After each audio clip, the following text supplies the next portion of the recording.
একবার আল্লাহ রাসূল সাল্লাল্লাহু আলাইহি ইসলামের প্রিয় দৌহিত্র মানে নাতি হাসান রাদিয়াল্লাহু তাআলা আনহু, আল্লাহ রাসূল সাল্লাল্লাহু আলাইহি খুব ভালোবাসতেন হাসান রাদিয়াল্লাহু তাআলা আনহুকে এবং হুসাইন রাদিয়াল্লাহু তাআলা আনহু, এই দুইজনকে। ওনারা দুই ভাই আল্লাহ রাসূল সাল্লাল্লাহু আলাইহি ইসলামের পিঠে উঠে আল্লাহ রাসূল সাল্লাল্লাহু আলাইহি ইসলামের ঘোড়া বানিয়ে খেলতো। সুবহানাল্লাহ বলবেন না? ঘোড়া হতো আল্লাহ রাসূল, ঘোড়া হতো কে? আর ঘোড়সাওয়ার হতেন হাসান আর হুসাইন। আল্লাহ রাসূল সাল্লাল্লাহু আলাইহি ওয়াসাল্লাম বাবরি চুল রাখতেন, লম্বা চুল। ঘোড়ার ঘাড়ে যেমনি রশি থাকে, হাসান হোসেন রাসূল সাল্লাল্লাহু আলাইহি ওয়াসাল্লামের চুলগুলোরে ধরে টেনে টেনে এরকম ঘোড়া ঘোড়া খেলতেন। সুবহানাল্লাহ বললেন না? তো হাসান রাদিয়াল্লাহু তাআলা আনহু একবার যাকাতের খেজুরের স্তূপ ছিল, উনি যে ছোট্ট মানুষ, খাবার দেখলেই তো ছোট্ট বাচ্চারা খেতে আরম্ভ করে, এটা কি নিজের খাবার, হালাল না হারাম এগুলো তো খেয়াল করে না। তো হাসান রাদিয়াল্লাহু তাআলা আনহু যাকাতের খেজুর নিয়ে খেতে আরম্ভ করলেন। আল্লাহ রাসূল সাল্লাল্লাহু আলাইহি ওয়াসাল্লাম এসে ওনার গলায় চেপে ধরলেন, চেপে জোর করে মুখ থেকে টেনে খেজুর বের করলেন আর বললেন, ইন্না লা নাকুলু সাদাকা। হাসান, তুমি জানো না আমরা হাশিমি খানদানের লোক, আমরা আলে মুহাম্মদ, আমার বংশের কেউ কোনোদিন তার গলা দিয়ে যাকাতের কোনো সম্পদ ঢুকাতে পারবে না। খবরদার হাসান, খবরদার নাতি, ফেলে দাও। হাদিসে এসেছে কিখ কিখ, মানে আমরা যেটা ওয়াক ওয়াক বলি, গলার ভিতরে গেলে ওয়াক ওয়াক বলে থুতু ফেলি, রাসূল সাল্লাল্লাহু আলাইহি ওয়াসাল্লাম কিখ কিখ বলে গলায় চেপে মুখ থেকে টেনে সে খেজুরটা বের করেছেন। বলেছেন, হাসান আমরা যাকাতের সাদাকার খেজুর খাই না, খবরদার হাসান কখনো যাকাতের খেজুর খাবে না। সুবহানাল্লাহ পড়ো।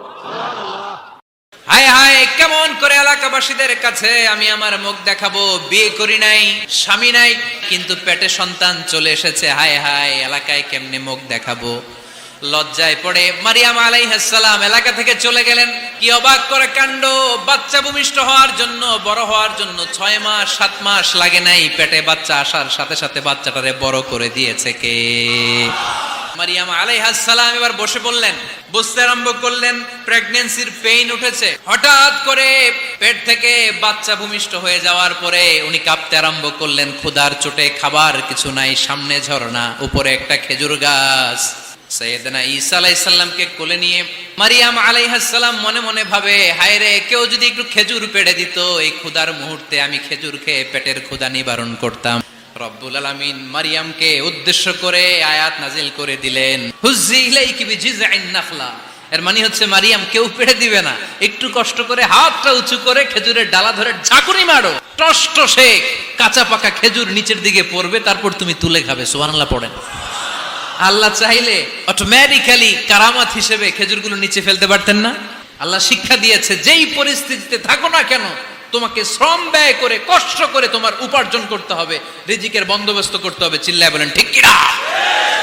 সুযোগ হলে মিশরে যান, ফেরাউনের লাশ দেখে আসেন। কারুনের বাড়িতে যান, ধ্বংসস্তূপ দেখে আসেন। পারলে জর্ডানে যান, মৃত সাগর দেখে আসেন। সমকামিতার কারণে লূত আলাইহিস সালামের কওমের লোকদেরকে আল্লাহ জমিন থেকে উঠি একটা আঘাত করেছেন জমিনে। জমিনের উপরের মাটিকে আমি নিচে ঢুকিয়েছি, নিচের মাটিকে আমি উপরে ঢুকিয়েছি।